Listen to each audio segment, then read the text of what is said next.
दोस्तों, जैसा कि आप जानते हैं कि लोकसभा चुनाव का बिगुल बज चुका है और चुनावी चर्चा और चुनावी सरगर्मियां भी तेज हो गई हैं। इसी को लेकर मंच न्यूज लाया है चुनावी सरगर्मियां, चुनावी चर्चा। क्या कुछ है इस चर्चा में, जरा आप भी देखिए। नमस्कार, मंच न्यूज में आप सभी का स्वागत है। मैं हूं आपके साथ हेमंत शर्मा। आज हम आपके सामने लाए हैं चुनावी चर्चा। क्या कुछ है इस चुनावी चर्चाओं में, जिस पर चर्चा करेंगे हम। हमारे साथ मौजूद हैं आप समाजसेवी, चिकित्सक और आदर्श जाट महासभा के राष्ट्रीय महासचिव डॉक्टर JS जाट। और आपका परिचय तो सभी जानते हैं, हमारे वरिष्ठ पत्रकार हैं और DLA प्रभारी हैं चंद्र प्रताप सिंह सिकरवार जी। तो आज चर्चा करेंगे कि आखिर क्या माहौल चल रहा है, किसके पक्ष में माहौल चल रहा है, क्या कुछ चल रहा है चुनावी मुद्दे। इस पे सबसे पहले मैं आपसे तारुफ करना चाहूंगा कि चुनावी मुद्दों को लेकर आजकल लग रहा है कि चुनावी मुद्दे कुछ और हो गए। जिस तरीके से पहले चुनावी मुद्दे अलग हुआ करते थे, राष्ट्रीय मुद्दे और एक जनपदीय मुद्दे, इनको लेकर चुनाव लड़ा जा रहा है। एक तरफ केंद्र की तरफ और एक तरफ ये जनपदीय स्तर से, जिला स्तर से लोकसभा का। क्या कुछ तस्वीर सामने आ रही है इन सभी को लेकर? देखिए, ये जो चुनाव है ये एकदम निराला चुनाव है। जैसे हम पहले देखते थे, पिछले हम समझते हैं करीब 3-4 दशक से हमें याद है किस तरह के चुनाव होते थे, कैसे मुद्दे उभरते थे। इस चुनाव में पहली बार मैं देख रहा हूँ कि कोई राष्ट्रीय स्तर का एक स्पष्ट मुद्दा कोई सामने नहीं आ रहा है। मुद्दा है तो चौकीदार है, मुद्दा है तो राष्ट्रवाद है। अब राष्ट्रवाद भी आप समझते हैं, सभी लोग समझते हैं, जो राष्ट्रवाद के बात को उभार रहे हैं वो भी समझते हैं कि फर्जी राष्ट्रवाद, यानी किसी चीज को उभारने न देना, यही राष्ट्रवाद के लिए उसको यानी इस तरीके से प्रेजेंट करना कि समस्याएं न उभरे, राष्ट्रवाद की बात उगाते रहिए। ठीक। दूसरा है चौकीदार, मैं चौकीदार हूँ। अब ये कोई मुद्दे होते हैं? मुद्दे होते हैं वो जो आम जनता से जुड़े हुए थे। जैसे उदाहरण के तौर पर किसानों की बात होती, किसान किस तरीके से अपना जीवन गुजार रहा है, किस परेशानियों में गुजर रहा है, एक मध्यम वर्ग का जो व्यापारी है वो कैसे परेशान है, बेरोजगारी की कितनी बड़ी समस्या है। 4 करोड़ पिछले 5 वर्ष के अंदर हमारे युवा बेरोजगार हो गए। ये मुद्दे होने चाहिए, ये मुद्दे तो है ही नहीं। मुद्दा चौकीदार है। अब देखिए, अब चौकीदार वाली बात जो है एक तरीके से बड़ी अव्यवहारिक है, और जो लोग इस बात को उभार रहे हैं वो नीचे तक अपने को ये साबित कर रहे हैं कि मैं भी चौकीदार हूँ। तो नीचे स्तर पे भी कोई मुद्दे छूट गए और फालतू की बातें जो सामने आ रही हैं। आप देखिए, प्रधानमंत्री का भाषण और निचले स्तर के भाजपा नेताओं के भाषण भी पूरे चौकीदार के इर्द गिर्द घूमने देते हैं। भाई क्यों? ऐसा क्या है? क्यों? जनता ये जानना चाहती है क्या समस्याएं हैं, वो उन समस्याओं को समझना चाहती है, बताना चाहती है, जिससे एक बहस हो और उन समस्याओं का समाधान हो। यही मुद्दे उभारने का समय होता है, लेकिन कुछ नहीं। लेकिन ये तो रही केंद्र की बात, लेकिन हम यहाँ अगर मथुरा जनपद की बात करें, लोकसभा प्रत्याशी है यहाँ पर 13 प्रत्याशी हैं। 13 प्रत्याशियों में से 3 प्रत्याशी जो माने जा रहे हैं, जिनमें आपस में फाइट जो मानी जा रही है आम चर्चा में। लोकसभा में आपसे भी तारुफ करूंगा कि 3 प्रत्याशी हैं, जिसमें प्रमुख रूप से हैं भाजपा की लोकसभा प्रत्याशी हेमा मालिनी, और गठबंधन प्रत्याशी कुंवर नरेंद्र सिंह, और कांग्रेस के प्रत्याशी हैं महेश पाठक। क्या लगता है आपको कि सब में क्या दिखाई दे रहा है, कौन कितने पानी में है?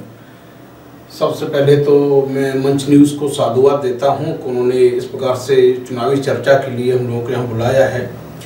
निस्संदेह हेमा मालिनी जी जो हैं भाजपा प्रत्याशी, अभिनेत्री बहुत अच्छी है, किंतु विकास के नाम पर मथुरा जनपद के लिए उन्होंने अपने सांसद के कार्यकाल में कुछ भी नहीं किया है। ये जो वादे करके आई थी कि मैं छाता शुगर मिल को चालू करवाऊंगी, यमुना का शुद्धिकरण करवाऊंगी, और जितने विकास की वादे किए थे, इवन ये कंडीशन है कि जो नगर निगम बनाया था वो भी नरक निगम बन गया था। आपने मुड़िया पूना मेला देखा होगा, उसमें घुटनों तक पानी भर गया था। और हमारे मथुरा जनपद की RTO बबीता वर्मा जी की गाड़ी आपने देखी होगी, सभी समाचार चैनलों ने और इलेक्ट्रॉनिक न्यूज वालों ने भी दिखाई थी कि पूरी गाड़ी भूतेश्वर नई बस स्टैंड पर डूब गई थी। उनको एक रिक्शे वाले की सहायता से बाहर निकाला गया था। ये इनका विकास का मुद्दा है और ये टोटली फेल हो चुका है। इसमें यह है कि ऐसी प्रत्याशी को हम तो यही कहेंगे कि फिर से ये कहना, मैं आपको कहना चाहूंगा, इसमें आपको टुकराऊं कि हेमा मालिनी ने ये भी स्पष्ट किया है कि अभी विकास कार्य अधूरे रह गए हैं, जिनको पूरा करने के लिए 5 साल का समय और चाहिए। उन्होंने ये भी स्वीकार किया कि ये चुनाव उनका अंतिम चुनाव होगा। उन्होंने मंच, जब योगी आदित्यनाथ आए थे तब उन्होंने सबके सामने कहा था उन्होंने कि मेरा आखिरी चुनाव होगा, लेकिन उन्होंने ये भी कहा कि जो विकास कार्य अधूरे रह गए हैं उनको पूरा करना है। तो आप उसे किस रूप में देखते हैं? देखिए, राजनीति में भावनाओं का कोई भी महत्व नहीं होता है। राजनीति मुद्दों पर की जाती है, भावनाओं के, लोगों की भावनाओं से खेल के नहीं की जाती है। राजनीति करनी है तो राजनीतिक मुद्दे लाइए, आखिरी है या उससे भी आखिरी है, या मेरा पति मर गया, कि मेरा ये हो गया, कि मेरा वो हो गया। आप ये बता के चले कि आपने शहीदों के लिए क्या किया। शहीद जो हमारा शहीद होता है, अकबरपुर का एक सत्येंद्र यादव है, वो शहीद हुआ हनुमंता की तरह ही, वो बर्फ के उसमें शहीद हुआ है। अभी हमारा सतवीर सिंह जी शहीद हुए हैं नौझील से, वो भी एक ऐसे ही प्राकृतिक देवी आपदा के रूप में शहीद हुए हैं। एक त्रिवेणी देवी हैं, उनके पति चौमुआ में शहीद हुए थे, शायद वो राजपूत हैं, उनको भी शहीद का दर्जा नहीं दिया जाता है। जब हेमराज का शीश कटा था, पाकिस्तानी सेना काट के ले गई थी, यही मैडम हेमा मालिनी जी, राजनाथ सिंह जी आए थे, सुषमा स्वराज जी आई थी, उसको अभी तक न्याय नहीं मिला है। सबसे बड़ी विडंबना तो यह है कि सैनिकों के नाम पर जो राजनीति करते हैं, वही सैनिकों के नाम पर इन्होंने हमारे मथुरा जनपद के आज की डेट में 90 शहीद हो चुके हैं। उन 90 शहीद परिवारों में से किसी ने भी जाकर के सुध नहीं लिए। हेमंत के शीश की बात आती कि हम 10 लाएंगे, अरे 10 तो आप जब लाएंगे, हेमंत की धर्मपत्नी धर्मवती है, जो अपने पति की जो वादे किए गए थे उनके पूरा करने के लिए डीएम के आगे हाथ फैला करके करती है, और डीएम साहब अपने मद में चूर होकर के वीर नारियों के सामने उनका ज्ञापन भी बैठ बैठ करके लेते हैं, जो कि जियो के अनुसार शासन के जो आदेश हैं कि वीर नारियां जो शहीद की पत्नी है, वीर नारियां हैं, उनके लिए खड़े होकर के, चाहे कोई मंत्री हो या कोई प्रशासनिक अधिकारी हो, उसको भी है जो खड़ा होना चाहिए। यह बड़ी विडंबना है, और ऐसा हमें देखने में बस इसी शासनकाल में मिला है कि जो एयर स्ट्राइक के नाम पर तो खूब वाहवाही लूटते हैं, जो कि सैनिकों ने की, उनकी बहादुरी का वो है, लेकिन उन्हें सम्मान देने के लिए स्थानीय स्तर पर, जनपद स्तर पर कहीं भी मैं कहूंगा कि ये जब मथुरा जनपद की ये स्थिति है सैनिकों के साथ में, किसानों के साथ की ये विडंबना है, किसान मर रहे हैं आवारा सांडों से। एक बलदेव क्षेत्र में, आप बलदेव क्षेत्र को ही बिलोंग करते हैं, उस जगह का कॉलोनी पटलोनी का एक 15 साल का युवक आवारा सांड ने मार दिया था। उसको देखने के लिए मथुरा जनपद का कोई भी राजनेता, कोई भी प्रशासनिक अधिकारी सुध लेने भी नहीं गया। वो अभी आपने देखे थे किसानों के कितने बड़े बड़े आंदोलन हुए, उनके लिए कुछ नहीं किया गया है। सिर्फ कागजी बातें होती हैं कि हमने वहां पर है जो गौशाला खोल दी, वहां पर बानरशाला खोल दी, कई श्रद्धालु आते हैं, बंदरों से महिलाएं चोटिल होती हैं, बच्चे चोटिल होते हैं, बंदरों के लिए कह रहे दिन नसबंदी कराएंगे। इन्होंने कुछ भी नहीं किया है। छाता शुगर मिल के लिए लेकर के आई थी कि रोजगार देंगे, अरे हम कहते हैं आप पकौड़े ही बिकवाइए, तो कहते नहीं है वो क्या अगले साल चांस दीजिए, अगली बार चांस दीजिए, अगले साल क्या दे। 5 साल में कुछ नहीं किया। आपकी इच्छा शक्ति होती, आप 5 महीने में करके दिखाती। बिल्कुल, आपने 5 वर्ष के अंदर 500 कार्यालय 5 स्टार 7 स्टार बना दिए, तो क्या आप शुगर मिल चालू करा सकती थी? तो शुक्रवार जी, आप मेरी बात से कितनी सहमत है कि हेमा मालिनी कह रही है मुझे 5 साल का मौका एक बार और दें, जो विकास कार्य अधूरे रह गए हैं उनको मुझे पूरे करने हैं, किस रूप में लेते हैं आप उसे? देखो, यही कहेंगी जब जिस समय जनता के बीच जाएंगे कि भाई हम आपके बीच में पिछली बार आए और बहुत सारे काम रह गए। मेन बात ये है कि उन्होंने एक वादा किया था, बहुत बड़ा प्रोजेक्ट था वर्चुअल कृष्णा थीम पार्क का।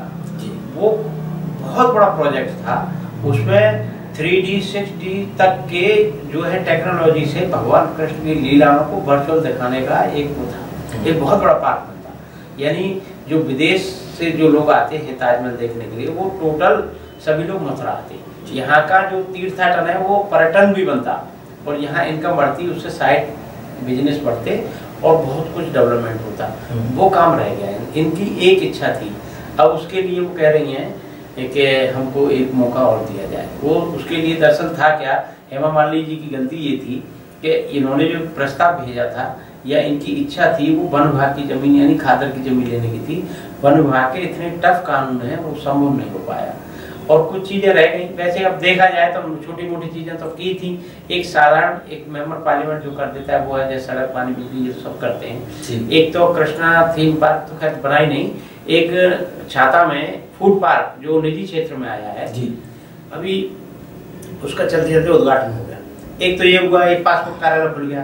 तो ये कोई ऐसी चीज नहीं है कि जो याद रखें, ऐसा कुछ नहीं। चलिए ये बात तो रही भाजपा लोकसभा एक प्रत्याशी चीज जरूर है कि थोड़ा सा ब्रज की संस्कृति उसके लिए उन्होंने थोड़ा बहुत प्रयास किए थे, वो ज्यादा प्रयास देखते तो है नहीं ऐसे भाई इनके बाद कोई याद करेगा साहब हेमा मालिनी के कार्यकाल में ये हुआ, ऐसा कोई नहीं। चलिए आप तो ये बात चली भाजपा लोकसभा प्रत्याशी हेमा मालिनी की और वर्तमान में सांसद भी रही वो। अब बात करते हैं गठबंधन प्रत्याशी कुंवर नरेंद्र सिंह जी की। क्या लगता है कि उनकी फाइट जो है सीधी सीधी हेमा मालिनी से है? हाँ, यहाँ जो स्थिति अभी तक जो तस्वीर उभर के सामने आ रही है वो भाजपा और गठबंधन के बीच है। कांग्रेस भी बढ़त ले रही है और कांग्रेस की बढ़त इस बात पर निर्भर करेगी कि कांग्रेस के जो कैंडिडेट हैं वो ब्राह्मण हैं और यहाँ ब्राह्मण जो है 2.5 लाख से ज़्यादा है, तो ब्राह्मणों का रुझान अगर हम महेश पाठक की तरफ बढ़ता है तो त्रिकोणात्मक संघर्ष है। तो आप जाट और ठाकुरों को भी तो प्रथम श्रेणी में रखिए, वो भी तो फर्स्ट और सेकंड नंबर पर आते हैं। जाट सबसे ज्यादा है, वो लगभग 4 लाख है और ठाकुर 2.25 लाख के आसपास है। तो ये वोट तो है ही गठबंधन प्रत्याशी के अधिकार जिस पर तो बसपा के हिस्से की भी तो वोट आएंगे, तो मान के चलिए सपा के हिस्से के यानी यादव हैं और जाटा वोट भी है।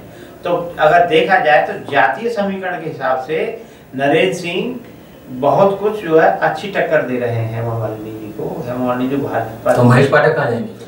महेश पाठक के लिए परंपरागत बहुत बड़ा वोट बैंक है कांग्रेस का। इसके अलावा चतुर्वेदी समाज का वोट बैंक है, जैसे कि वो स्वयं चतुर्वेदी हैं, ब्राह्मण हैं इस जनपद में, अल्पसंख्यकों के वोट हैं, अल्पसंख्यकों पे वो अपना जो है डोरे डाले हुए हैं। और जहाँ तक हेमा मालिनी जी की बात है कि उनकी जीत कैसे होगी, उनकी जीत के लिए सबसे बड़ी जो मैं सोचता हूँ वो ये है कि अभी उनके लिए हवा का इंतजार हो रहा है। हवा जब चलेगी तो वो एक साथ चलेगी और मोदी जी के आने के बाद चल जाएगी, ऐसा वो खुद उम्मीद करते हैं भाजपा के लोग। दूसरा वो जीत पर एक चीज और उनके लिए निर्भर है कि वो उनका जो संगठनात्मक ढांचा है वो सही तरीके से काम करे। हालांकि उसमें भी पेच है कि वो कुछ एक वर्ग जो है असंतुष्ट है। मैं आपको यही टोकना चाहूंगा, इस पर हम बाद में चर्चा करेंगे। इस पर आपकी क्या राय है? जो गठबंधन प्रत्याशी है और महेश पाठक भी चुनावी मैदान में है, परंपरागत वोट की बात कही है चक्रवार जी ने, क्या कुछ लगता है फाइट किन किन के बीच में रहेगी? सबसे पहले तो मैं बताऊंगा आपको कि महेश पाठक जी जिस प्रकार से आए हैं, अब इन्हें टिकट मिल चुका है तो ये जनता के सामने आ गए हैं, दर दर की धूल फांक रहे हैं। मैं कांग्रेस के बसपा के ये लोग हैं, कांग्रेस के महेश पाठक जी से और कांग्रेस के अन्य जो प्रतीक माथुर विधायक रहे हैं उन सभी से पूछना चाहूंगा कि यहाँ पर जितने भी दोहरे हत्याकांड, तिहरे हत्याकांड हुए हैं, उनमें से किसी ने जाकर के उन परिवारों की सुध ली? जैसे कि अमर कॉलोनी का जो प्रकरण था, हमारे मथुरा जनपद का सबसे बड़ा प्रकरण था, दुर्भाग्य मथुरा जनपद का कि यहाँ के 2 मंत्री तो गए ही नहीं है और हेमा मालिनी जी भी गई तो उन्होंने भी कुछ किया नहीं। अंततः वो बच्ची आत्महत्या करके इंसाफ मांगती मांगती खत्म हो गई। लेकिन कांग्रेस के राज बब्बर साहब एक राजनीतिक अभिनय करते हुए हृदय स्थल होली गेट पर जिस प्रकार से गए, वो शायद हो सकता है कि वैश्य समाज के पैसे वालों की वजह से वहां गए थे और मीडिया ने इतना नहीं कि इसको ही हाईलाइट किया था। ईमानदारी से मीडिया ने, चाहे वो इलेक्ट्रॉनिक मीडिया हो या प्रिंट मीडिया हो, अमर कॉलोनी प्रकरण के लिए जी जान लगाती थी। लेकिन दुर्भाग्य राज बब्बर तो क्या, स्थानीय प्रतीक माथुर और अन्य जितने भी यहाँ के पार्षद लेवल के कोई भी नेता है जो अमर कॉलोनी में नहीं गया था। महेश पाठक जी आज मैदान में आए हैं, क्या मुंह दिखा पाएंगे अमर कॉलोनी जैसे प्रकरण के बच्चों के लिए, या कह पाएंगे कि मेरा दोस्त था मैं नहीं जा पाया उन बच्चों के आंसू पहुंचने के लिए? इनका यहाँ पर कुछ भी नहीं होगा। ये स्थानीय जन समस्याओं के लिए आज तक इन्होंने कोई प्रयास नहीं किया, न कोई काम किया। महेश पाठक सिर्फ उद्योगपति के तौर पर आए हैं, पैसा फेंक करके कुछ लोगों को शराब पिलाएंगे और स्थानीय जन समस्याओं के लिए मैंने तो उन्हें आज तक जनपद के किसी भी डीएम के यहाँ या एसएसपी के यहाँ कभी नहीं देखा। तो ऐसे व्यक्ति को तो मैं चाहूंगा कि न तो मुस्लिम मतदाता, न जाट, न इनकी बरादरी के, ये चतुर्वेदी समाज से हूँ या ये ब्राह्मण हूँ। बड़ा दुर्भाग्य है कि जब जब मैं देखता हूँ कि मथुरा में चुनाव होते हैं, जब हम देखते थे कि श्रीकांत शर्मा प्रवक्ता भारतीय जनता पार्टी, लेकिन चुनाव होते ही पंडित श्रीकांत शर्मा हो गए, श्याम सुंदर शर्मा बसपा के कैंडिडेट, लेकिन पंडित श्याम सुंदर शर्मा हो गए। अब ऐसा ही एक सिगुफा श्रीमान महेश पाठक जी ने अपनाया है कि दीवारों पर बैनरों पर लिखा पंडित महेश पाठक। अच्छा, ये चीज, ये राजनीति आज तक समझ में नहीं आई कि ये ब्राह्मण वोटर एक तर्कशील वोटर है, विवेकशील वोटर है। मैं आपसे, आप थोड़ा विषय से भटक रहे हैं। मैं कुंवर नरेंद्र सिंह के बारे में वहां आ रहा हूं, मैं उस बात पर नहीं आए क्योंकि आप मीन में निकाल दिए तो उसमें से कुंवर नरेंद्र सिंह ही बचते, तो क्या वही कुंवर नरेंद्र सिंह के लिए मैं ये कहूंगा, हो सकता है उनका इतिहास क्या रहा हो, मैं नहीं जानता जी। उन्होंने बहन ज्ञानवती जी के लिए क्या कहा, माया वो जो हमारी माता जी गायत्री देवी जी के लिए जो मंच से कहा था, हम उन्हें इस चीज के लिए बोल भी चुके हैं। जब ज्ञानवती जी की श्रद्धांजलि सभा हो रही थी, हम वहां पहुंचे थे, हमने कहा भी था कि ये जाट समाज की ज्ञानवती नहीं पद्मावती है, नरेंद्र सिंह जैसा खिलजी जब तक माफी नहीं मांगेगा कोई फूल नहीं चढ़ा सकता। उन्होंने उस पर अपना बताया था, सफाई दी थी और निसंदेह उससे उन्होंने हमें सभी को संतुष्ट भी किया था। और फिर दूसरी बात है कि हमें क्या आपत्ति हो सकती है जब उनकी दादी के लिए और जिनकी बुआ के लिए शब्द बोले, उन्होंने उन्हें टिकट दिया है, तो जब उन्हीं ने माफ कर दिया तो हम सब ने माफ कर दिया। लेकिन जीत हार अपनी जगह पर है। स्थानीय मुद्दों के लिए छाता शुगर मिल हो, किसानों की बात हो, सैनिकों की बात हो या कुलियों की बात हो, या आप रिक्शे वाले रेडी वालों को भी ले लें, तो वहां पर व्यक्तिगत तौर पर मैं ये नहीं कहूंगा किसी का समर्थन कर रहा हूं जी, लेकिन व्यक्ति विशेष के तौर पर देखा जाए तो कुंवर नरेंद्र सिंह इन सबसे अच्छा है, को काम तो करता है बंदा। चलिए, मैं आपकी बात को बड़ी कर रहा हूँ। जमीनी नेता कहा जाता है उनको, कुंवर नरेंद्र सिंह को जमीनी नेता कहा जाता है, और ये उनकी विशेषता है कि वो हर किसी वर्ग के व्यक्ति के लिए, चाहे वो कितना भी छोटा हो कितना भी बड़ा हो, हमेशा तैयार रहते हैं। अगर आपकी बात सच है तो मैं एक बात और बता दूं कि विधानसभा चुनाव क्यों नहीं जीते कुंवर नरेंद्र सिंह? अगर यही कुछ था तो देखिए, विधानसभा उनकी, मैं यहाँ पर न तो राष्ट्रीय लोकदल के प्रवक्ता के तौर पर बात कर रहा हूँ आपसे, न ही मैं कुंवर नरेंद्र सिंह का प्रवक्ता। चर्चा ही कर रहे हैं, अगर छवि की बात करता हूँ उसके लिए। देखिए, जातीय समीकरण ऐसे थे कि ठाकुर कारिंदा सिंह जी उसी बिरादरी से थे, और मैं इसको उत्तर प्रदेश का और विशेष तौर से हमारे पश्चिमी उत्तर प्रदेश की तो बड़ी दुर्भाग्यपूर्ण कंडीशन है कि जाति आधारित वोट होते हैं, तो वहाँ दो ठाकुरों का खड़ा होना और राष्ट्रीय लोकदल के अंदर कुछ भितरघात का हो जाना, और मुख्य समय पर दीपक चौधरी जैसे जमीनी नेता का अनदेखा करना और एक झगड़ा सामने आना, वो मुख्य कारण था जो कुंवर नरेंद्र सिंह की हार का कारण बना। और कुछ स्थानीय मुद्दे ऐसे थे वहां पर उनकी डालने के लिए, क्योंकि वो क्षेत्र उनका नहीं था। यदि वो क्षेत्र दूसरी जगह से लड़ते या कुछ करते तो ज्यादा अच्छी कंडीशन होती। वैसे भी मोदी लहर थी विधानसभा में भी एक ऐसा था, उसमें आप देखिए पूरे प्रदेश में सब जगह बीजेपी जीती, बहुत बड़ी 325। अब बात मैं वही कर रहा हूँ, जातीयता की बात आई, आप कहाँ, आप इस समय जातीयता की बात कहाँ आ रही है? इन मुद्दों में क्या आपको लग रहा है आज का जो चल रहा है अपने मथुरा जनपद का लोकसभा जो प्रत्याशी हैं, क्या जाति के समीकरण इसमें अपना प्रभाव डालेगा? देखिए, जातीय समीकरण दो प्रत्याशियों के लिए सामने बात आ रही है। एक तो गठबंधन प्रत्याशी के लिए, क्योंकि वो जातियों को लेकर के चल रहे हैं। दूसरा कांग्रेस प्रत्याशी के लिए, वो ब्राह्मणों के वोट लेने के लिए, और दूसरे अपने चतुर्वेदी समाज और कुछ अल्पसंख्यकों के लिए लगे हुए हैं। तो हेमा मालिनी का जो प्रचार है वो सर्व जाति है, यानी सब में से ले, वो उनका जो वोट लेने का जो तरीका है, एक तो वो अपने काम गिना के ले रही हैं, दूसरा मोदी जी के प्रशंसा करके या मोदी जी के काम गिना करके वोट लेना चाहती हैं, तीसरा जो थोड़ा बहुत जो उपलब्धियां हैं केंद्र सरकार की उनकी चर्चा कर रही हैं, वो तो जातीय पे नहीं टिका। लेकिन कि अब इस समय स्थिति ये हो गई है कि अभी कल की ही बात है, जैत के आधे गांव में एक सभा का आयोजन किया गया। उस सभा में भीड़ जुटाने के लिए बार बालाओं की जरूरत पड़ गई हेमा मालिनी की सभा में।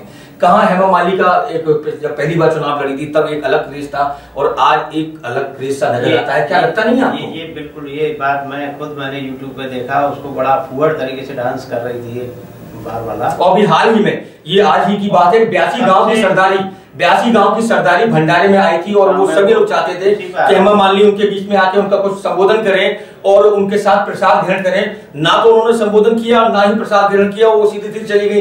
केवल इतना ही नहीं, सोहनई में हजारों लोग उनकी इंतजार कर रहे थे। ये आज की बात है कि हेमा मालिनी आएंगी, उनसे 2 शब्द बोलेंगी।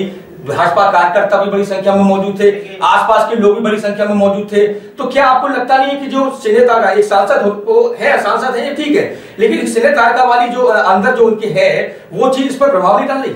आपकी 3 बातें हैं। एक तो ये है कि ठाकुर बहुल जो इलाका है वहां पर गई और उनका अनादर हुआ क्योंकि उनके यहाँ प्रसाद ग्रहण नहीं किया। ये वास्तव में ये मुद्दा बनेगा, खासकर उस बेल्ट में मुद्दा बनेगा। और लोगों के दिमाग में बात आएगी कि भाई 1 मिनट के लिए आप रुक सकती थी और आप खड़े खड़े गाड़ी में ही कुछ प्रसाद ग्रहण कर लेती, तो ये तो मुद्दा बनेगा और ये बड़ी चिंताजनक बात है। और ये बात सोचेंगे, पंचायत भी हुई है ऐसी, ये बात तो पंचायत में सोचेंगे। मैं समझता हूँ वो जो इलाका है यहाँ ये घटना हुई है वो जादव ठाकुर बोलते हैं उनको, उस इलाके। दूसरी जो बात आपने बताया कि बार वाला वो भी शायद छाता क्षेत्र में ही हुआ है कहीं, जो सुबह से YouTube पे चल रहा है। उसमें नोटिस भी जारी किया गया है। नोटिस भी जारी किया गया है। वो एक बड़ी चिंताजनक स्थिति ये है कि हेमा मालिनी के नाम पर एक वक्त ऐसा था कि सुबह से आदमी शाम तक डटे रहता था। जी बिल्कुल, भूखे प्यासे, क्योंकि हेमा मालिनी की शक्ल देखनी है, बिल्कुल देखनी है, सूरत का क्रेज था और 16 की बसंती है, तो वो एक क्रेज कहाँ चला गया। उनके लिए भीड़ जुटाने के लिए एक जो है लड़की को नचाया जाए। पिछली बार तो बसंती के डायलॉग भी बोले थे उन्होंने को। तीसरी बात आपने बताया सोने वाली बात, ये सोने में नहीं है, पूरे जनपद में है। लोग देखना चाहते हैं, आज भी उनकी झलक देखना चाहते हैं, वो रुकती नहीं है और हाय हेलो भी नहीं होती कई गांवों में, ये बात सामने आ रही है। और वो जो चीज है जनता में धीरे धीरे अगर इसी तरीके रही तो ये बीजेपी के लिए एक नेगेटिव फैक्टर काम करेगा, खासकर प्रत्याशी के लिए। बिल्कुल, आप बताएं इसमें क्या असर पड़ेगा? मैं ये कहूंगा जो अश्लील डांस हुआ है, पहली बात तो शिक्षा का मंदिर था, शिक्षा के मंदिर में ऐसी फुवड़ता नहीं होनी चाहिए थी। इनके लिए, इन्हीं के लिए नहीं, मैं तो ये कहूंगा कि जो संस्कारी पार्टी कही जाती थी भारतीय जनता पार्टी, लाल कृष्ण आडवाणी, श्यामा प्रसाद मुखर्जी, पंडित दीनदयाल उपाध्याय, अटल बिहारी वाजपेयी जैसे महान पुरुषों की पार्टी, उनकी आत्मा जरूर निसंदेह ऊपर से रो रही होगी जब उन्होंने देखा होगा कि हमारी पार्टी की इतनी बड़ी अंतरराष्ट्रीय नृत्यांगना और पेशेवर अभिनेत्री को आज बार बालों की जरूरत पड़ गई है। उससे ज्यादा दुर्भाग्यपूर्ण स्थिति उनकी मृत आत्माओं के लिए कोई नहीं होगी। इन्होंने जितनी आत्मा उनकी दुखाई है, पंडित दीनदयाल उपाध्याय की ये कर्म भूमि जन्मभूमि है, उसमें भी बार वालाओं का नाचना निसंदेह बहुत ही आपत्तिजनक है। और शिक्षा के मंदिर में तो माता सरस्वती भी खुद रोई होंगी कि इन्होंने ये क्या किया। पीड़ा दायनी के हृदय पर बहुत बड़ा आघात किया है और उस पर जितने भी कठोर शब्दों में निंदा की जाए उतनी भर्त्सना की जाए कम है। और मैं तो ये चाहूंगा यदि राजनीतिक रूप से कोई दबाव नहीं आता है प्रशासन पर तो कोई कड़ी कार्रवाई की जाए। बिल्कुल सही बात है। बिल्कुल, अब बात आती है भाजपा, कांग्रेस और गठबंधन। क्या लगता है कौन किस पर भारी पड़ेगा? अभी काफी समय बाकी है, हवा बदलने में देर नहीं लगती। सिकरवार जी, क्या कुछ लगता है कि ये फैक्टर जिसके बारे में हम चर्चा कर रहे हैं, हेमा मालिनी लोगों से मिलने में सक्षम नहीं है और लोग नाराज हो रहे हैं धीरे धीरे, इसका कुल टोटल प्रभाव क्या पड़ेगा?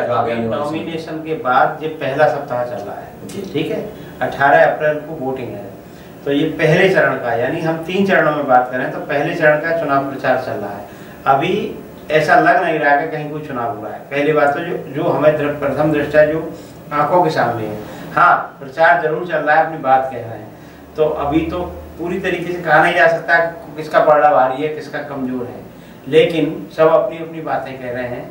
धीरे धीरे बल पड़ेगा चुनाव में, बहुत सारे राष्ट्रीय लीडर आएंगे, प्रांतीय स्तर के लोग आएंगे, गठबंधन के पास भी नेताओं की भरमार है और कांग्रेस के पास बीजेपी के पास तो खैर अथाह समुद्र है, कितने बड़े स्टार प्रचारक हैं।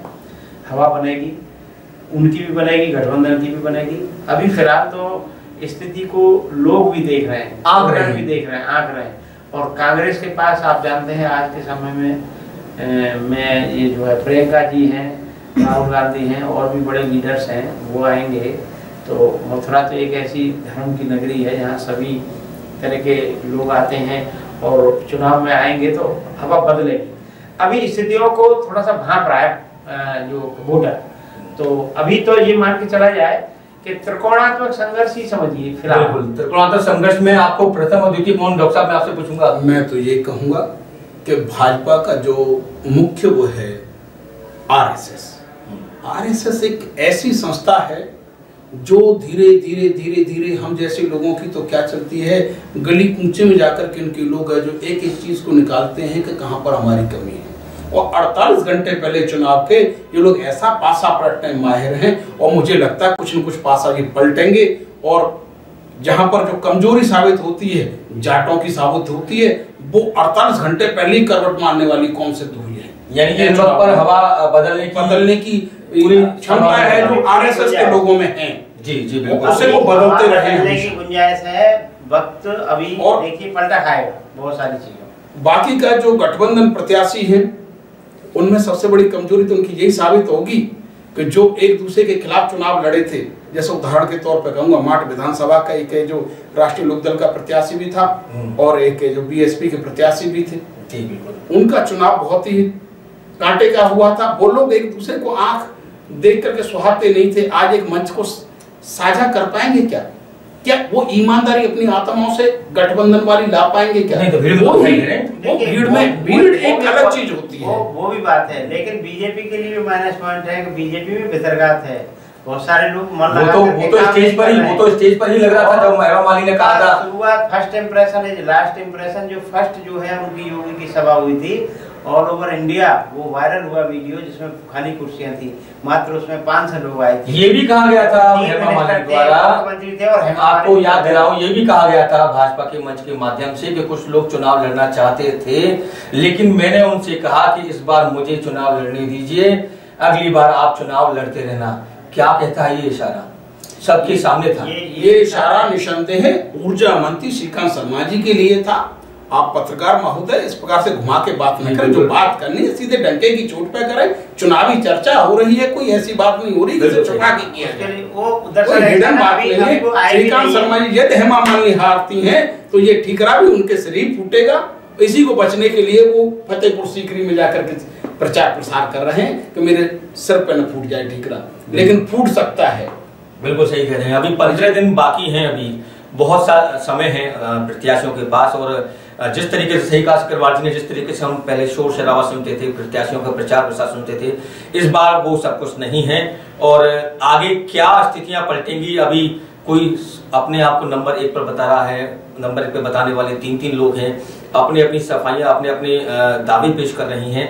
लेकिन आगे आने वाली हवा, जैसे कि सिकरवार जी ने और आपने डॉक्टर जे.एस. जाट जी ने आशंका प्रकट की कि जैसे एयर स्टैग हुआ वैसे ही एंड वक्त पर कुछ और हो जाए तो क्या कुछ हवा बदल सकती है।